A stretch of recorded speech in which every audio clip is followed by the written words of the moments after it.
এই মাধ্যমিক শিক্ষা কমিশন কি করলো? বহুমুখী বিদ্যালয় স্থাপনের কথা বলেছে। কেন বহুমুখী বিদ্যালয় স্থাপনের কথা বলেছে? মাধ্যমিক শিক্ষা কমিশন চাইছে যে সাধারণ শিক্ষার পাশাপাশি বা সাধারণ শিক্ষার্থীদের যে বিভিন্ন বিষয়গুলো রয়েছে তার সঙ্গে সঙ্গে বৃত্তিমূলক শিক্ষার একটা দরকার রয়েছে।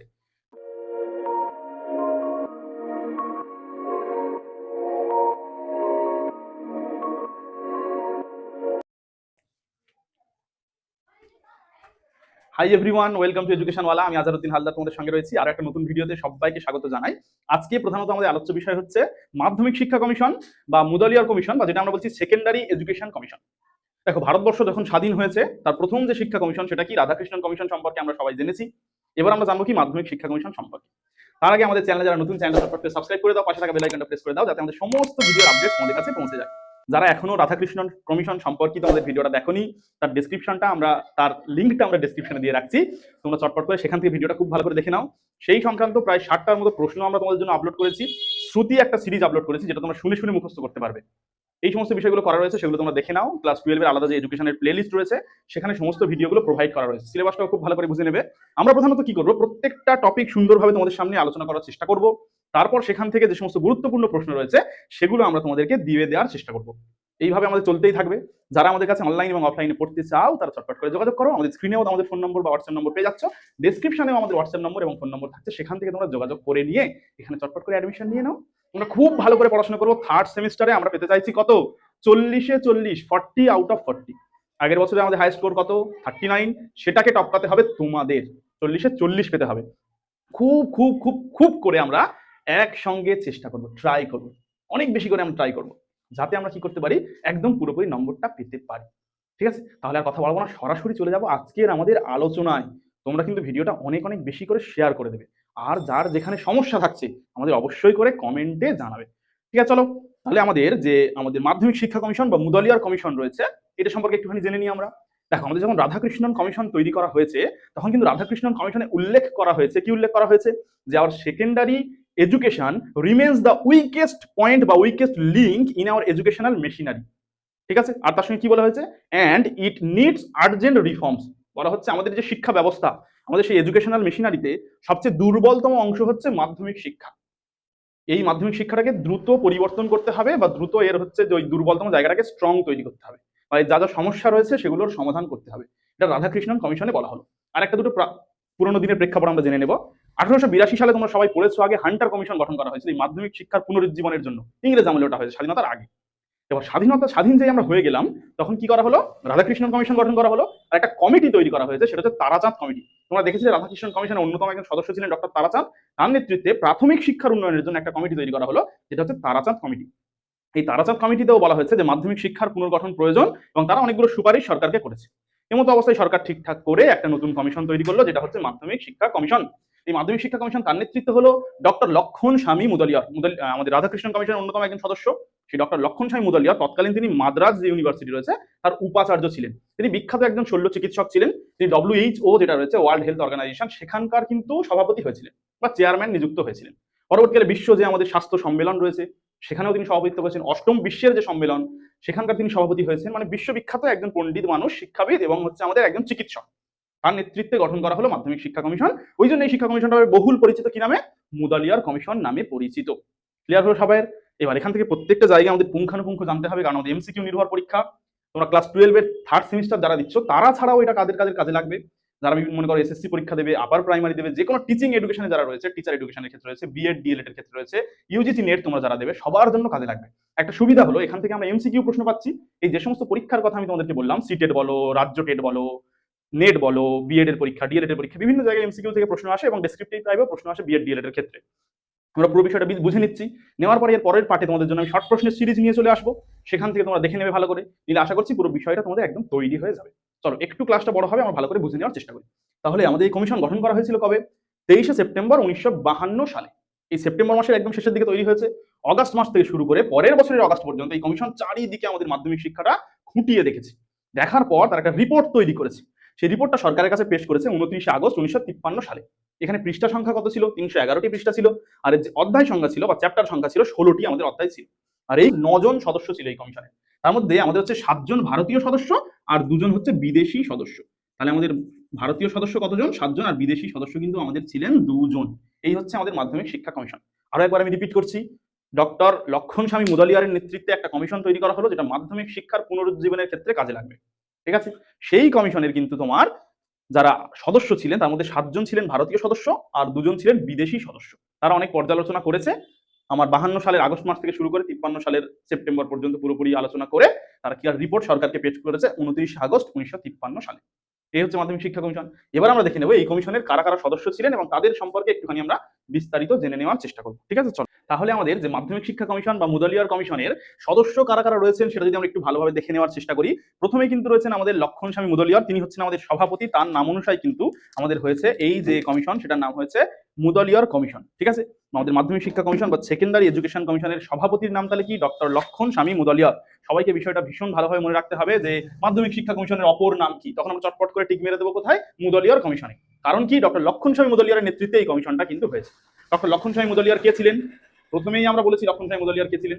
কে ছিলেন? মাদ্রাজ বিশ্ববিদ্যালয়ের তৎকালীন উপাচার্য ছিলেন। তিনি ডব্লিউএইচওর সভাপতিও হয়েছেন। তার সঙ্গে সঙ্গে আমাদের যে অষ্টম যে ফ্রন্ট বলবো আমি, সেই অষ্টম ফ্রন্টের একবার তিনি কি হয়েছেন? সভাপতি হয়েছেন। ঠিক আছে, অষ্টম বিশ্বের সভাপতি হয়েছেন। আমাদের যে ডব্লিউএইচও নেতৃত্বাধীন যে আমাদের বিভিন্ন সময়ে স্বাস্থ্য সম্মেলন হয়েছিল, সেখানকার সভাপতি তিনি হয়েছেন। বোঝা গেল তাহলে কি বললাম? আমাদের তাহলে লক্ষণ স্বামী মুদলিয়ার একজন বিখ্যাত মানুষ। তারপরে আমরা দেখে নেব সম্পাদক কে রয়েছেন? ডক্টর অনাথনাথ বসু, বা ছোট করে বিভিন্ন বইতে তোমরা দেওয়া রয়েছে দেখবে এ.এন. বোস। ঠিক আছে, এই অনাথনাথ বসু কে ছিলেন? অনাথনাথ বসু কিন্তু ছিলেন দিল্লি বিশ্ববিদ্যালয়ের প্রিন্সিপাল। আমি বলছি তৎকালীন সময়ে যার যা উপাধি বা যার যা ডেজিগনেশন বা যে যে পদে রয়েছেন সেইগুলো আমরা তুলে ধরার চেষ্টা করেছি। দিল্লি ইউনিভার্সিটির তিনি কি ছিলেন? প্রিন্সিপাল ছিলেন ডক্টর অনাথনাথ বসু। তারপরে আমাদের অন্যান্য যে সদস্যা রয়েছেন তার মধ্যে উল্লেখযোগ্য শ্রীমতী হংসরাজ মেহতা। শ্রীমতী হংসরাজ মেহতা ইনি কি ছিলেন? বরোদা যে বিশ্ববিদ্যালয় রয়েছে, গুজরাটের বরোদা একটা অঞ্চল তোমরা জানো, সেই বরোদা বিশ্ববিদ্যালয়ে তিনি উপাচার্য ছিলেন। ক্লিয়ার হলো কি বললাম? তারপরে কি রয়েছে? শ্রী জে তারপরওয়ালা। সি জে এ হবে, এখানে একটা স্পেলিং মিস্টেক হয়েছে, সি জে এ তারপরওয়ালা। এই তারপরওয়ালা জি কে ছিলেন? মুম্বাই যে কারিগরি ভবন রয়েছে সেই মুম্বাই কারিগরি শিক্ষা ভবনের নির্দেশক ছিলেন কিন্তু আমাদের ডক্টর জে এ তারপরওয়ালা। তারপর রয়েছেন শ্রীমতী কে এল শ্রীমালী। শ্রীমতী কে এল শ্রীমালী, এই কে এল শ্রীমালী কে ছিলেন? বিদ্যা ভবন যে শিক্ষক প্রশিক্ষণ কলেজ রয়েছে সেই কলেজের কিন্তু প্রিন্সিপাল ছিলেন আমাদের শ্রীমতী কে এল শ্রীমালী। হয়ে গেল। তারপর হচ্ছে সিএমটি ব্যাস। সিএমটি ব্যাস কে ছিলেন? নিউ এরা একটা স্কুল আছে, সেই নিউ এরা স্কুলের প্রিন্সিপাল ছিলেন সিএমটি ব্যাস। তারপর রয়েছেন আমাদের শ্রী কে জি সাইয়াদিন। এই কে জি সাইয়াদিন কে ছিলেন? শিক্ষা দপ্তরের, ভারতবর্ষের যে শিক্ষা দপ্তর সেই শিক্ষা দপ্তরের প্রাক্তন যুগ্ম সচিব।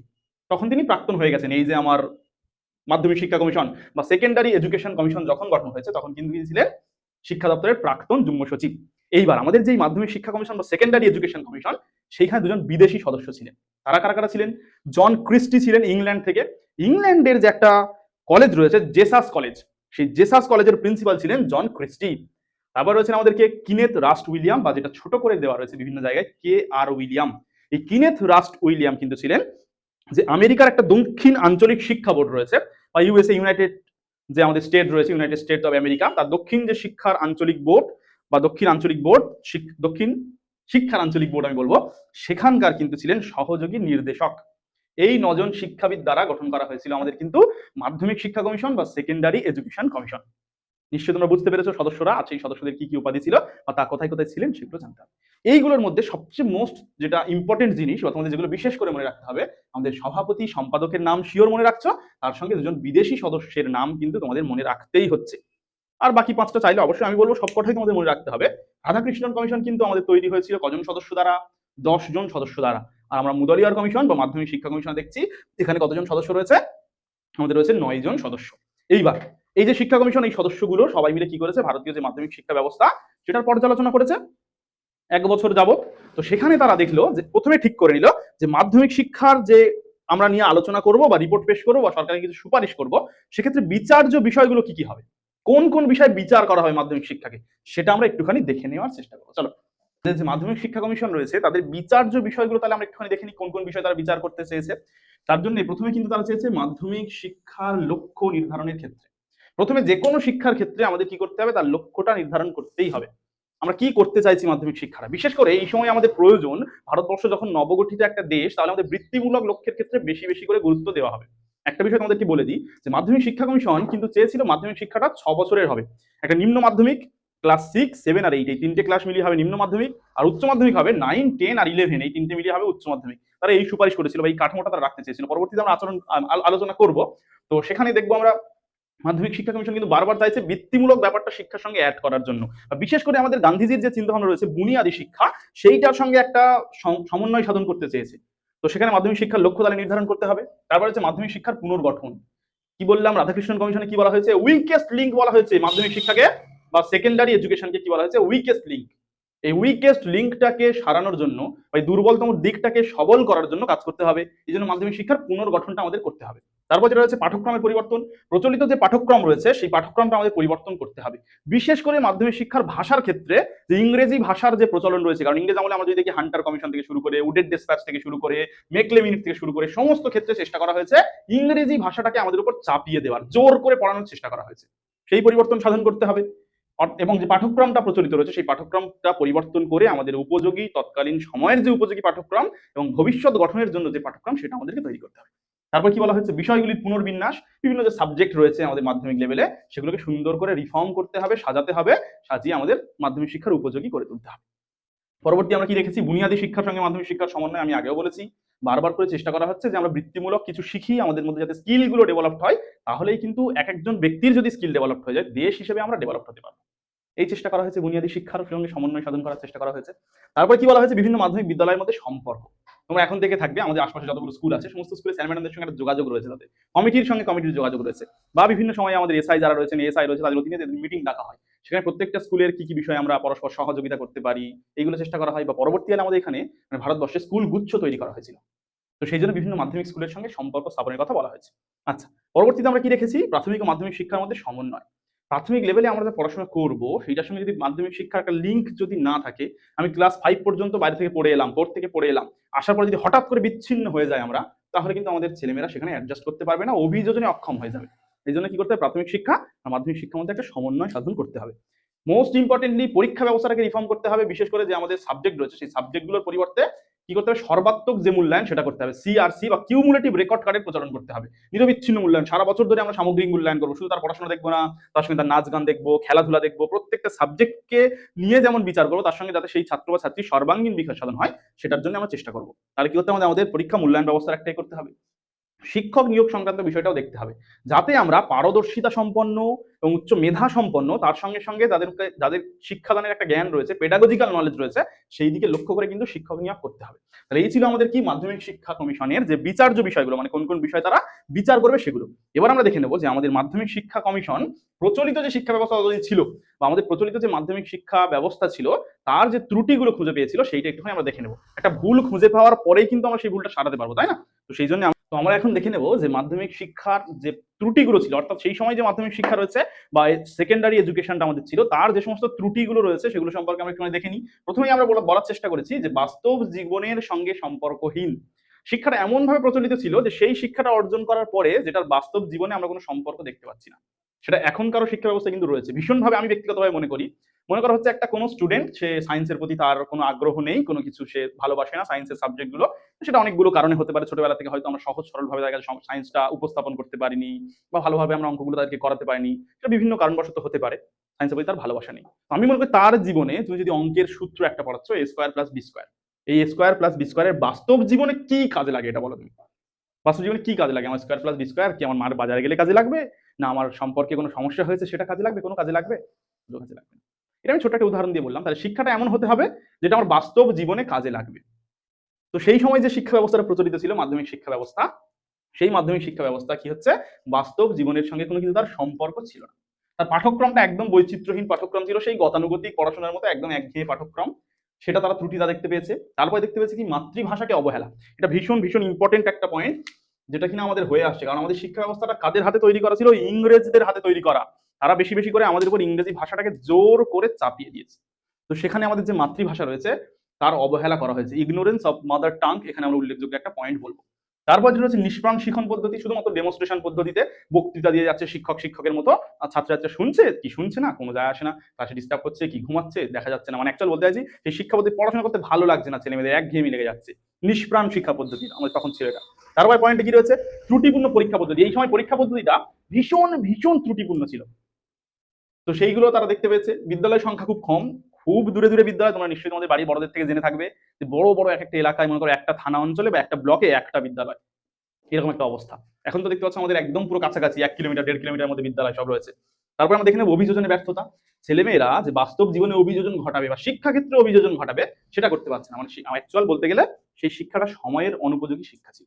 ঠিক আছে, চলো। আর্থিক দুরবস্থা, শিক্ষাক্ষেত্রে তো প্রচুর প্রচুর আমাদের টাকা পয়সার ক্ষেত্রে সমস্যা দেখা দিয়েছিল।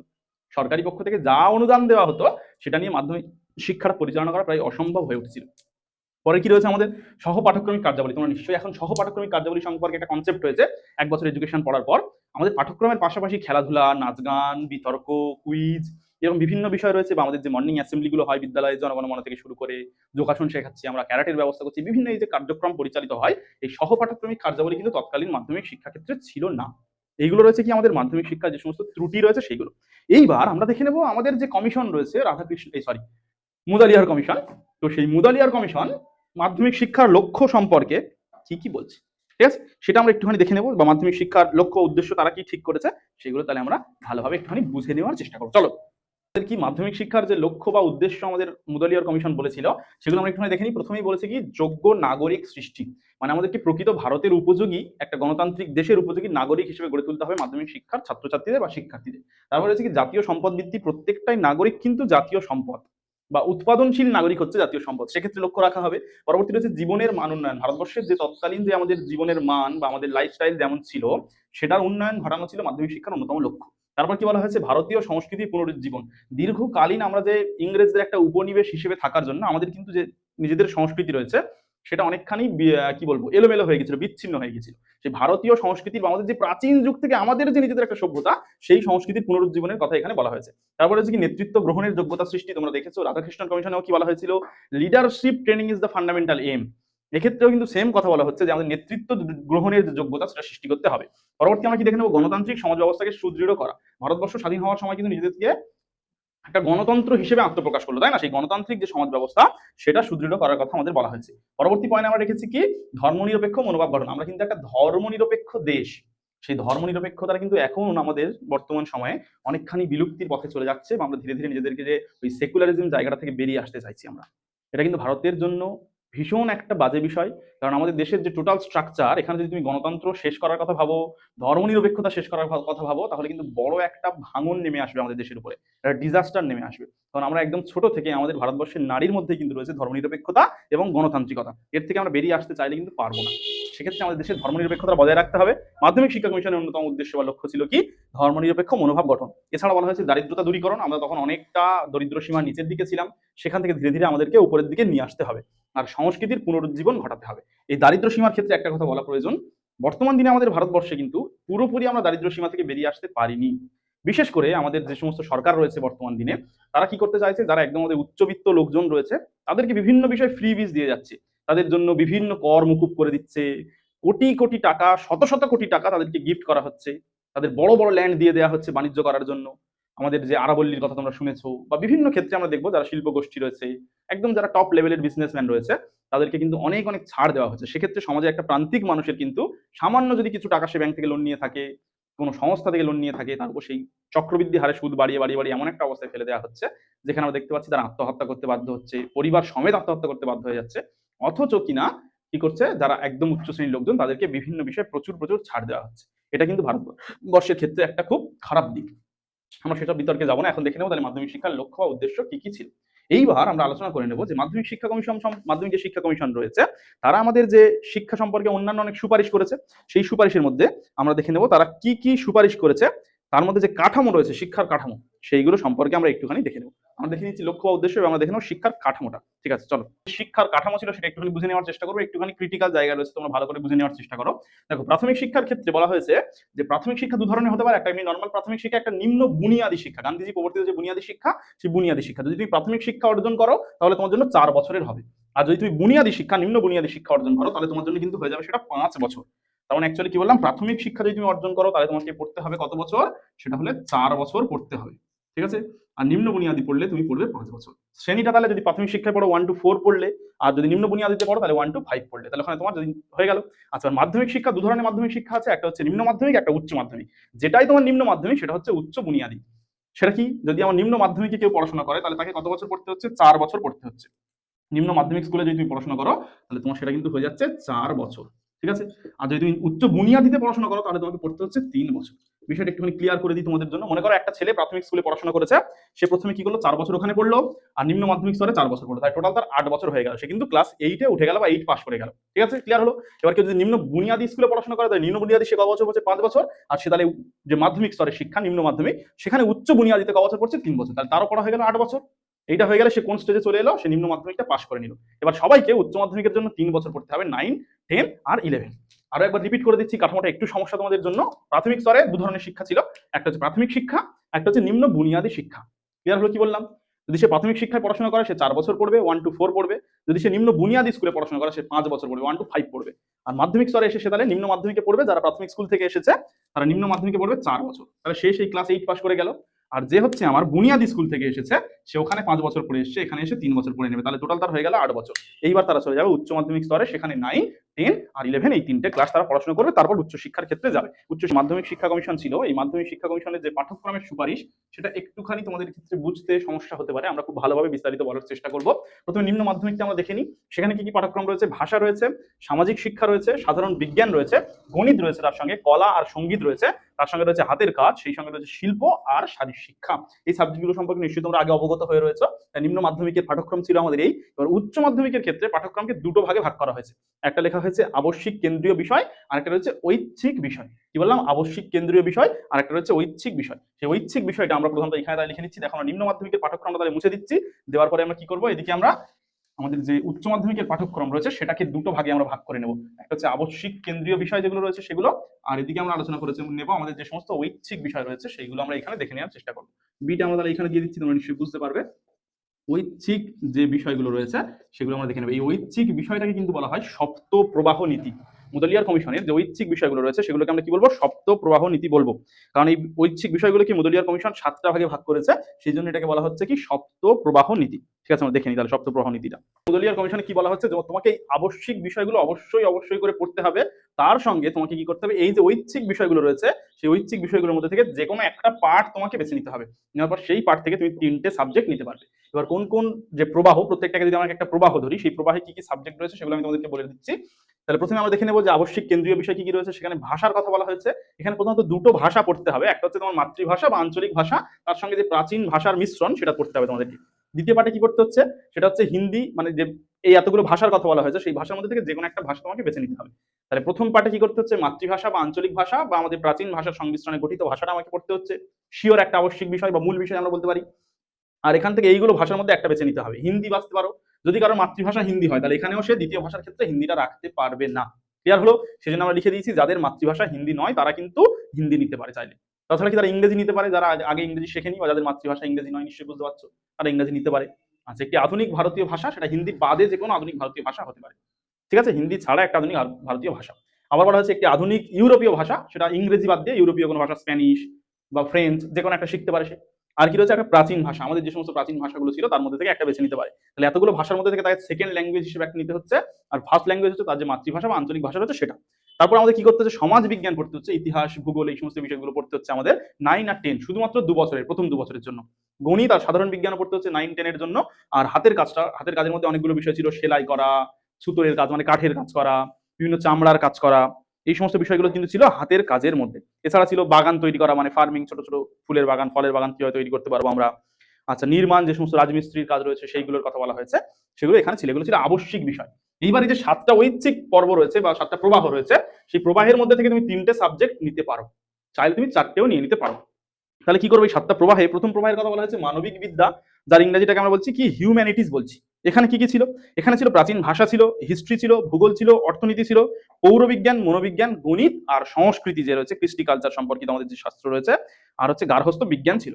এতগুলো বিষয় কিন্তু আমার ছিল এই প্রবাহে। যদি তুমি মানবিক বিদ্যাটা বেছে নাও তাহলে ওই যে সাবজেক্টগুলো বললাম তার মধ্যে থেকে তোমাকে যে কোনো 3টে সাবজেক্ট বেছে নিতে হবে। ক্লিয়ার হলো সবাই? আচ্ছা, দ্বিতীয় কি রয়েছে, বিজ্ঞানের কথা বলা হচ্ছে সায়েন্স স্ট্রিম বা সায়েন্স প্রবাহ। সেখানে কি কি রয়েছে, পদার্থ থাকবে, রসায়ন মানে ফিজিক্স কেমিস্ট্রি তো তোমাদের থাকবে, গণিত থাকবে, বায়োলজি বা জীববিদ্যা থাকবে, ভূগোল থাকবে, আর শহরবিদ্যা, স্বাস্থ্য বিজ্ঞান তোমার থাকবে। ঠিক আছে, বা শারীরবিদ্যা যেটা রয়েছে আমাদের সেটা, আর হচ্ছে স্বাস্থ্য বিজ্ঞান আমাদের থাকবে। পরবর্তী কি রয়েছে আমাদের কারিগরি যে বিদ্যার কথা আমরা বলেছি বা টেকনিক্যাল এডুকেশনের কথা আমরা বলছি, সেখানে কি ব্যবহারিক গণিত, জ্যামিতি থাকবে, অঙ্কন থাকবে, ফলিত বিজ্ঞান থাকবে, আর প্রযুক্তিবিদ্যা, মেকানিক ইঞ্জিনিয়ারিং আর ইলেকট্রিক্যাল ইঞ্জিনিয়ারিং এর কথা কিন্তু বলা হয়েছে কারিগরি বিদ্যাতে। বাণিজ্যের ক্ষেত্রে বা কমার্সের ক্ষেত্রে কি কি সাবজেক্ট আমাদের রাখা হয়েছিল? ব্যবহারিক বাণিজ্য, বুক কিপিং রাখা হয়েছিল, বাণিজ্যিক ভূগোল বা প্রাথমিক অর্থনীতি রাখা হয়েছিল, পৌর বিজ্ঞান রাখা হয়েছিল, আর শর্ট হ্যান্ড যে টাইপিং ছিল সেটা কিন্তু রাখা হয়েছিল আমাদের। পরবর্তী আমাদের যেটা রয়েছে সেটা হচ্ছে কি কৃষিবিদ্যা রাখা হয়েছে, এগ্রিকালচারের কথা আমরা বলবো, এগ্রিকালচারাল সায়েন্সের কথা আমরা বলবো। সেখানে সাধারণ কৃষি বিজ্ঞান, পশুপালন, বাগান তৈরি ও কৃষিকাজ বলে একটা সাবজেক্ট ছিল, কৃষি বিষয়ক রসায়ন আর উদ্ভিদ বিদ্যা, এগুলো কিন্তু ছিল আমাদের কৃষিবিদ্যাতে। এবার চারুকলা বা ফাইন আর্টসের ক্ষেত্রে আমরা যাচ্ছি, সেখানে চারুকলার ইতিহাস, অঙ্কন থাকবে, ডিজাইন থাকবে, চিত্রাঙ্কন, মডেলিং, সঙ্গীত আর নৃত্যকলা, এতগুলো বিষয় কিন্তু এখানে ছিল আমাদের ফাইন আর্টসে। এবার গার্হস্থ্য বিজ্ঞানের কথা আমরা যাচ্ছি বা হোম সায়েন্স, সেখানে গার্হস্থ্য অর্থনীতি, পুষ্টিবিদ্যা ছিল, রান্নার যে একটা সাবজেক্ট কি বলবো ওটাকে রন্ধন বিদ্যা ছিল, মাতৃত্ব বিজ্ঞান ছিল, আর ছিল শিশু পালন আর গৃহ পরিচালনা ও শুশ্রূষা। এতগুলো সাবজেক্ট কিন্তু ছিল, তার প্রত্যেকটা প্রবাহ অনেকগুলো একাধিক সাবজেক্ট রয়েছে, 4টে 5টা 6টা করে সাবজেক্ট রয়েছে, সেখান থেকে তোমাকে 3টে সাবজেক্ট বেছে নিতে হচ্ছে, তার সঙ্গে তোমার এতগুলো মেন সাবজেক্ট থাকছে।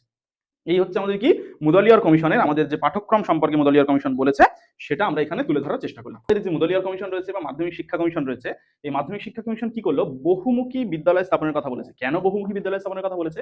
মাধ্যমিক শিক্ষা কমিশন চাইছে যে সাধারণ শিক্ষার পাশাপাশি বা সাধারণ শিক্ষার্থীদের যে বিভিন্ন বিষয়গুলো রয়েছে তার সঙ্গে সঙ্গে বৃত্তিমূলক শিক্ষার একটা দরকার রয়েছে।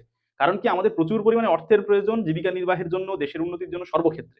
এই জন্য মুদালিয়ার কমিশন বারবার করে চাইছে কি যে বৃত্তিমূলক শিক্ষার গুরুত্ব দেওয়া হোক। এই মুদালিয়ার কমিশন কিন্তু একটা নতুন সুপারিশ করেছিল, সেটা কি AICTE গঠনের সুপারিশ করেছিল, all Indian council for technical education বা প্রযুক্তিমূলক যে শিক্ষা সেইটা গঠনের জন্য কেন্দ্রীয় স্তরে একটা কিন্তু সংস্থা গঠনের কথা বারবার করে আমাদের এই মুদালিয়ার কমিশনে বলা হয়েছে।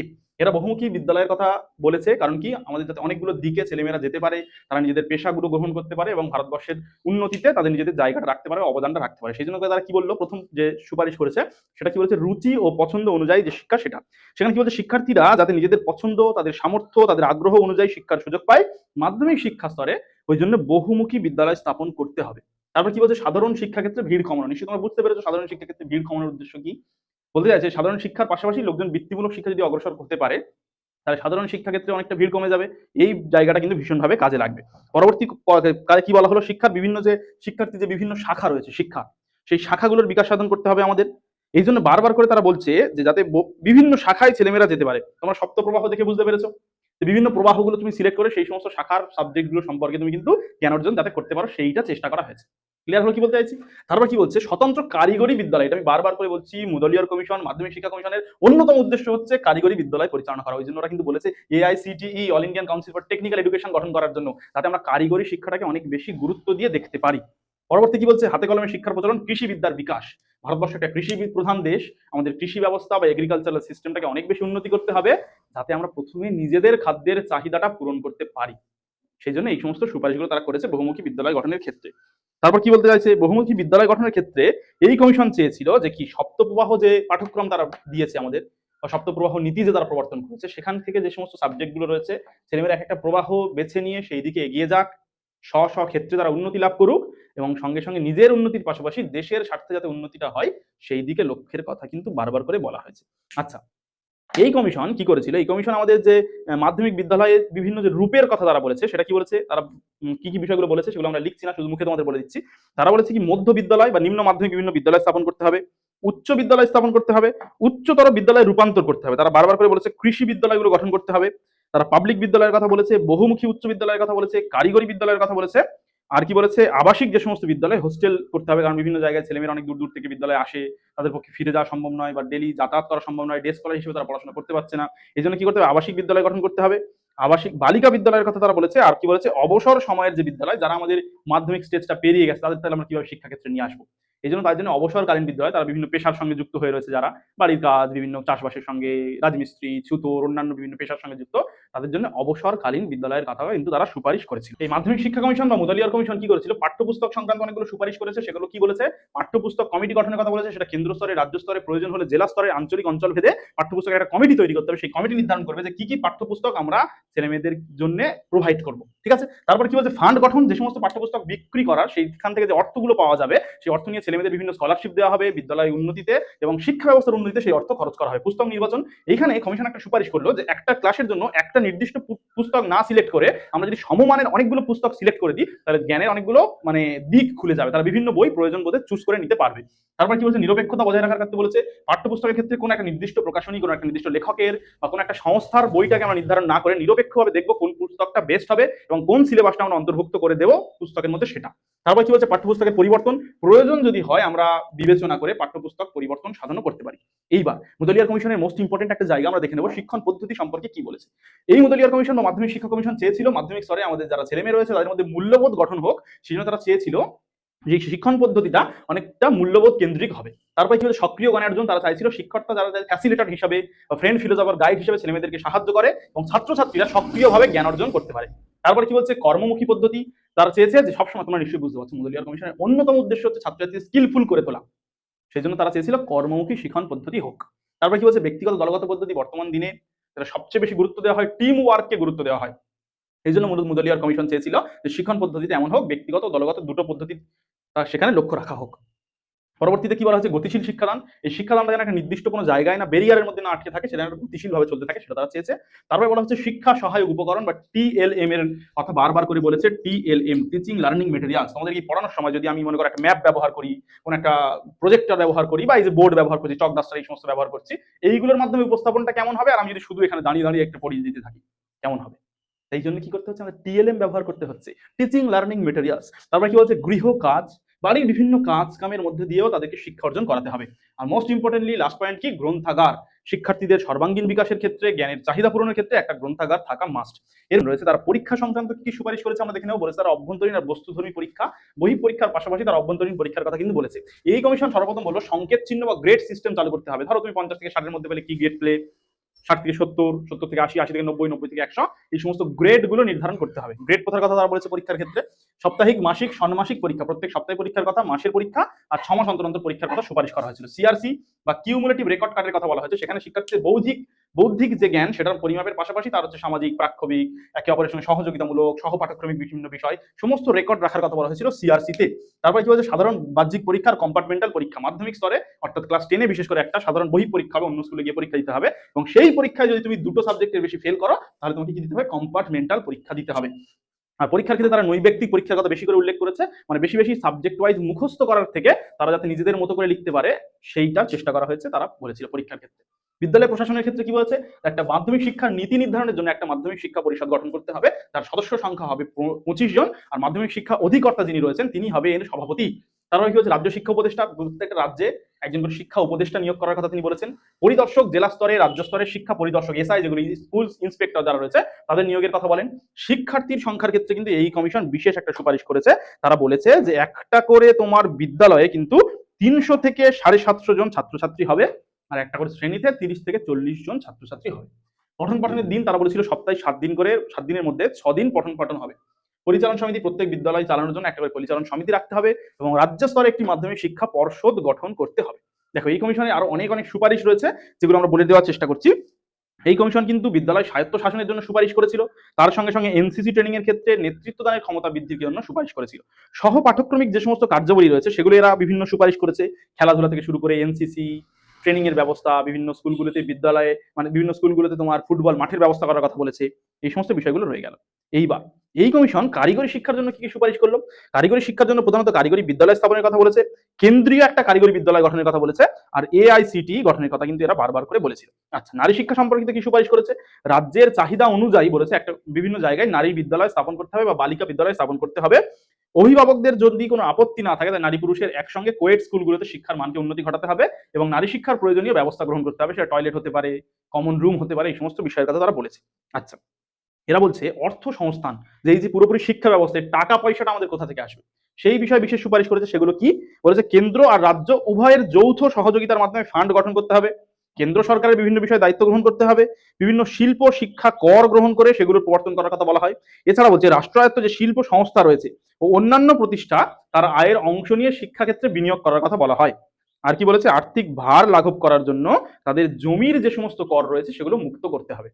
মানে কি বলছে, রাজ্য স্তরে কেন্দ্র স্তরে ফান্ড গঠন করতে হবে নির্দিষ্ট, সেখান থেকে বিদ্যালয়গুলিকে ফান্ড প্রোভাইড করতে হবে। তার সঙ্গে সঙ্গে রাজ্যের যে সমস্ত বা দেশের যে সমস্ত শিল্প সংস্থা রয়েছে তাদের শিল্পকরের কিছু অংশ শিক্ষার জন্য বরাদ্দ করে রাখতে হবে। আর বিদ্যালয়গুলি যাতে অর্থ সংস্থান ঠিকঠাক ভাবে করা যায় বা আর্থিক যে ভার সেটা লাঘব করা যায়, সেই জন্য সেখান থেকে তোমার কি করতে হচ্ছে, জমিগুলো করমুক্ত করে দেওয়ার কথা বলা হচ্ছে। মুদলিয়ার কমিশন শিক্ষক সংক্রান্ত কি কি সুপারিশ করেছে সেগুলো একটুখানি যদি আমরা দেখে নেওয়ার চেষ্টা করি।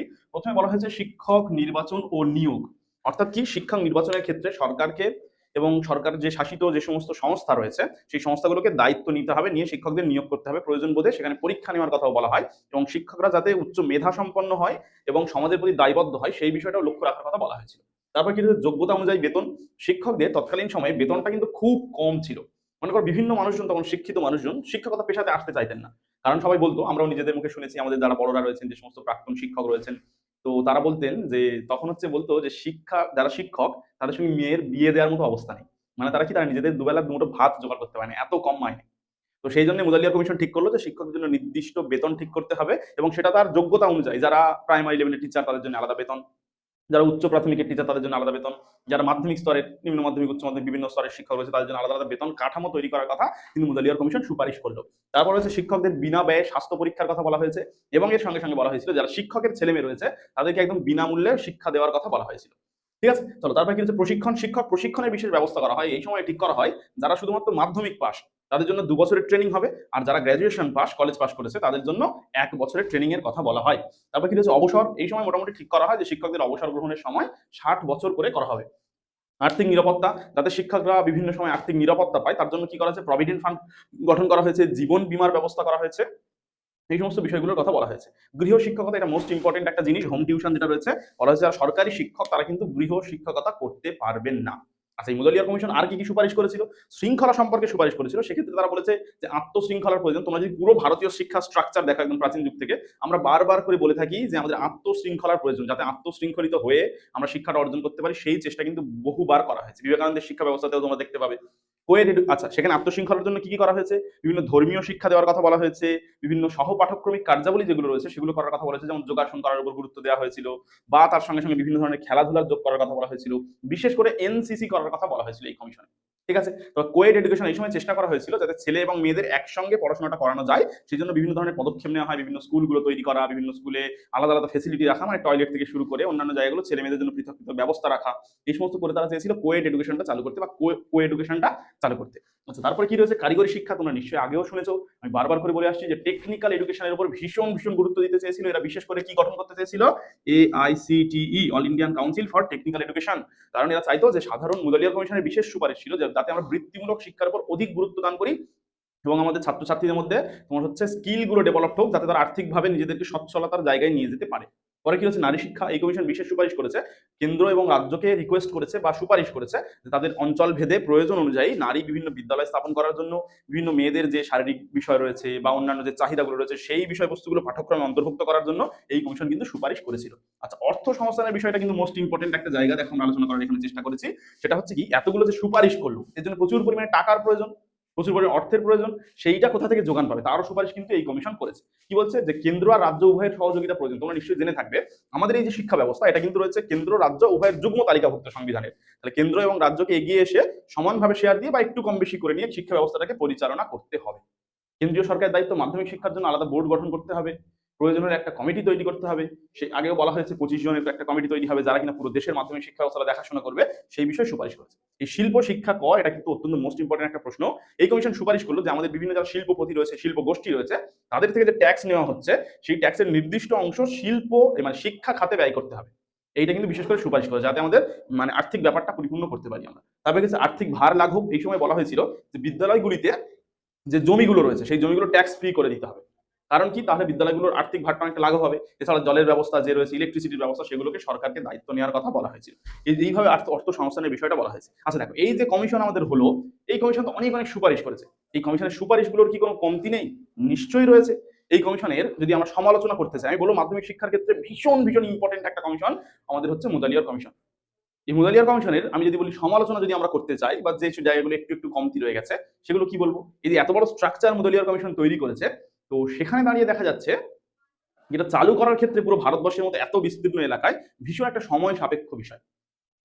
তাহলে আমাদের পক্ষে দ্রুত চালু করা এবং সেটা কার্যকর করা অনেক কঠিন হয়ে পড়ছে। তার সঙ্গে সঙ্গে কি শিক্ষার যে মূল উদ্দেশ্য এরা ঠিক করেছে, সেই উদ্দেশ্যটা পরিপূর্ণ করার জন্য আমাদের কাছে তেমন মানে টিচার নেই, প্রশিক্ষণপ্রাপ্ত শিক্ষক নেই। অর্থের বিভিন্ন সমস্যা রয়েছে, সেগুলোর দিক থেকে পিছিয়ে পড়ছি আমরা, এই কমিশনের সুপারিশগুলো করতে পারছি না। আচ্ছা, তারপরে কি বলতে চাইছি, এরা বলছে যে সাবজেক্ট কম্বিনেশন, সপ্ত প্রবাহ নীতি, এটা কিন্তু বিশেষভাবে কার্যকরী করা যাচ্ছে না। এতগুলো প্রবাহ ছেলেমেয়েরা নিজেরা গুলিয়ে ফেলছে যে কোন দিকে তারা যাবে, তারা কোন প্রবাহটা বেছে নেবে, সেই বিষয়ে তাদের মধ্যে সমস্যা দেখা দিচ্ছে। আচ্ছা, আর কি কি আমরা বলতে পারি? এই যে মাধ্যমিক শিক্ষার কাঠামোর কথা বললো, যে দুটো স্তরে হবে, নিম্ন মাধ্যমিক উচ্চ মাধ্যমিক স্তরের কাঠামো হবে, এটা চালু করার ক্ষেত্রে অনেকগুলো রাজ্য কিন্তু অনীহা দেখাচ্ছে। তোমরা দেখো আমাদের যে এখনকার স্ট্রাকচার বা আগের যে স্ট্রাকচারটা ছিল, সেখানে 6, 7, 8 এই তিনটে মিলিয়ে একটা ছিল, আর তারপরে ছিল 12 পর্যন্ত। তো এই বিষয়টা অনেক বেশি গন্ডগোলের জায়গা তৈরি হয়ে গেছে মুদালিয়ার কমিশন। আচ্ছা, আর কি কি বিষয় আমরা বলতে পারি? এই যে বহুমুখী বিদ্যালয়ের কথা বলছে, খুব ভালো জিনিস। বহুমুখী বিদ্যালয় চালু হলে নানা দিকে যেতে পারবো, বৃত্তিমূলক একটা জায়গা পাবো, উপার্জনক্ষম হয়ে উঠবে ভারতবাসী। কিন্তু বহুমুখী বিদ্যালয় পরিচালনা কারা করবে, সেই রকম অভিজ্ঞ শিক্ষক কোথায় পাবো আমরা? এটা একটা অত্যন্ত গুরুত্বপূর্ণ সমস্যা হয়ে দাঁড়িয়েছে আমাদের সামনে। তাহলে আমরা কি বলতে চাইছি, যে আমাদের যে মাধ্যমিক কমিশন বা মুদলীয় কমিশন যেটা রয়েছে, এই কমিশন কিন্তু সুপারিশগুলো ঠিকঠাক করেছে, কিন্তু অ্যাকচুয়ালি সুপারিশগুলো কার্যকর করার ক্ষেত্রে আমরা কিন্তু দিশেহারা হয়ে পড়েছি। ওই জন্য পরবর্তীতে কি করা হলো, আবার নতুন একটা শিক্ষা কমিশন করা হলো, হচ্ছে ভারতীয় শিক্ষা কমিশন, যার নাম হচ্ছে কোঠারি কমিশন। মাধ্যমিক শিক্ষা কমিশন যে যে সুপারিশগুলো করেছিল, এগুলো মাথায় রেখে আমাদের চালু করার চেষ্টা করা হয়েছে। করার পর কিছু কিছু জায়গায় সেগুলো আমরা চালু করতে পেরেছি, কার্যকর করতে পেরেছি। আর আবার আমরা কি করলাম, একটা নতুন স্ট্রাকচারে তৈরি করে আমরা কি করলাম, কোঠারি কমিশন বা ভারতীয় শিক্ষা কমিশন এনে আমাদের শিক্ষা ব্যবস্থাটা আমূল পরিবর্তন করলো। পরবর্তী ক্লাসে আমরা কি করব, এই ভারতীয় শিক্ষা কমিশন বা কোঠারি কমিশন সম্পর্কে বিস্তারিত আলোচনা করব। তোমরা মাধ্যমিক শিক্ষা কমিশনের এই ভিডিওটা খুব খুব ভালো করে দেখো, দেখে বুঝে নেওয়ার চেষ্টা করো কি কি তারা সুপারিশ করেছে, কোন কোন জায়গাগুলো কার্যকর করার ক্ষেত্রে সমস্যা হয়েছে, কোন কোনগুলো কার্যকর করা গিয়েছে, পুরো বিষয়টা বুঝে নাও। নিয়ে এই সংক্রান্ত যত এমসিকিউ রয়েছে আমরা সেগুলো এসএকিউ আকারে তোমাদের কাছে উপস্থাপন করবো পরবর্তী ভিডিওতে। তাহলে একটা ভিডিও মাঝখানে আসছে এই সপ্তাহে, পরবর্তী সপ্তাহে আবার সোমবার, মানে রবিবার আমাদের অফলাইন ক্লাস হচ্ছে, সোমবার দিন আবার তোমাদের কাছে আমরা নিয়ে আসবো এই প্রশ্ন, মানে কোঠারি কমিশনটার ভিডিও। সেটা তোমরা ভালোভাবে দেখে নেবে, নেওয়ার পর ওটাও বুঝে নেবে, নিলে একটা চ্যাপ্টার শেষ হয়ে যাবে। যাওয়ার পরে আমরা তোমাদেরকে একটা মক টেস্ট নেবো, সেই মক টেস্টটা অনলাইনেও হবে, অফলাইনে হবে, গুগল ফর্মে করা হবে, আর পেজ তো থাকছে আমাদের। যে সমস্ত ছেলে মেয়ে অফলাইনে পড়ে তারা অফলাইনে পরীক্ষা দেবে, যারা অনলাইনে পড়ে তারা অনলাইনে পরীক্ষা দেবে। এইভাবে আমরা এক এক করে এগিয়ে যাবো। তারপর আমাদের এই চ্যাপ্টারটাই বুঝতে পারছি, তিনটে ডেটেই প্রথম চ্যাপ্টারটা শেষ, পরবর্তীতে আমরা শিক্ষানীতিগুলো পড়বো, মানে জাতীয় শিক্ষানীতি 86, 2020 এগুলো কমপ্লিট করবো। মোটামুটি আমাদের টার্গেট আছে আমরা 4 মাসের মধ্যে সিলেবাস কমপ্লিট করে বাকি সময়টা শুধু রিভিশন রিভিশন রিভিশন করবো। সবাই খুব ভালো থাকবে, সুস্থ থাকবে, আর বেশি বেশি করে আমাদের ভিডিওগুলো একটুখানি শেয়ার করে দেবে বন্ধু বান্ধবীদের মধ্যে, যাতে আমরা এডুকেশনাল পরিবারের সদস্য সংখ্যা অনেক বাড়াতে পারি। দেখা হচ্ছে পরবর্তী ভিডিওতে, আজকের মতো এই পর্যন্ত, টাটা।